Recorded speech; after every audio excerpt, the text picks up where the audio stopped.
So we need to begin with the second exercise, before which we need to do midpoint theorem. It's a very important theorem, midpoint theorem, as well as the converse of the midpoint theorem. So first we will see the midpoint theorem, what it states.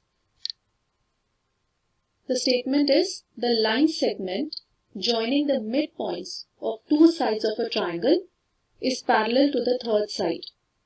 That means if I consider a triangle ABC, then if I take the midpoint of sides AB and AC and join them, then that line segment will be parallel to the third side, that is BC. So given is ABCD is a triangle where E and F are the midpoints of AB and AC, and we have to prove that EF is parallel to BC. So construction will be, through C, draw a line segment parallel to AB and extend EF to meet this line at D. So this line I am drawing through C, which will be parallel to AB. This is the AB side of the triangle, and I am drawing another line through C which goes parallel to this side AB. So AB and CD are parallel, and I am also extending this line segment EF, extending it to meet this line at the point D. So this is the construction. Now we will see the proof.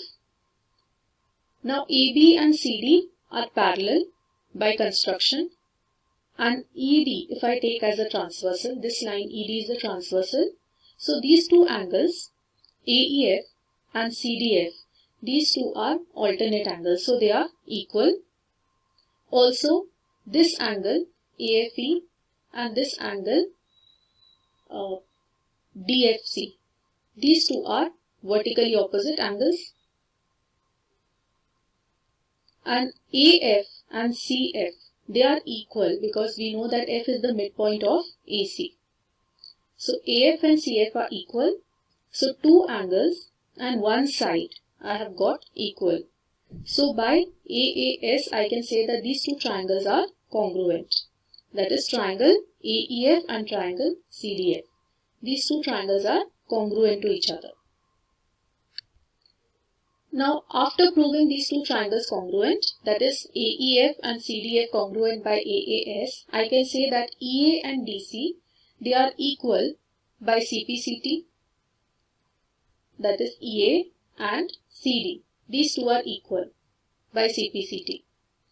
Already we know that EA and EB are equal because E is the midpoint of AB, which means E divides this AB into two equal halves. So EA and EB are also equal.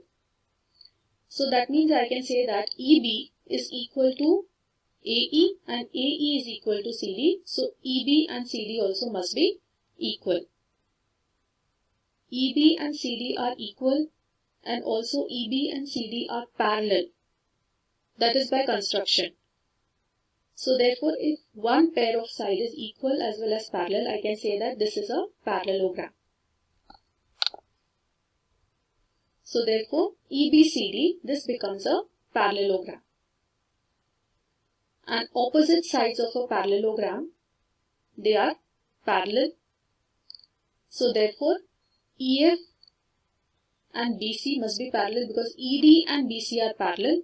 If ED and BC are parallel, then EF is a part of the same line ED, so EF and BC also must be parallel. Also we can say that EF is half of BC. Now why EF is half of BC? ED and BC are equal because they are opposite sides of a parallelogram, so they must be equal. And also EF and FD, they are equal because we have already proved these two triangles to be congruent. AFE and DFC, these two triangles we have proved congruent. So EF and FD are equal also, which means F is the midpoint of ED. So I can say that EF is equal to half of BC because EF is half of ED and ED is equal to BC. So EF is half of BC. So not only it is parallel to BC, it is also equal to half of BC.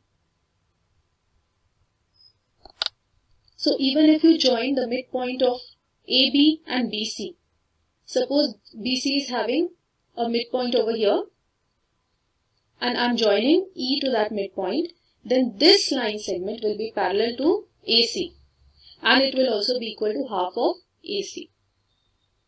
Same way, if I join to the midpoint of BC, then this line will be parallel to AB and it will be equal to half of AB.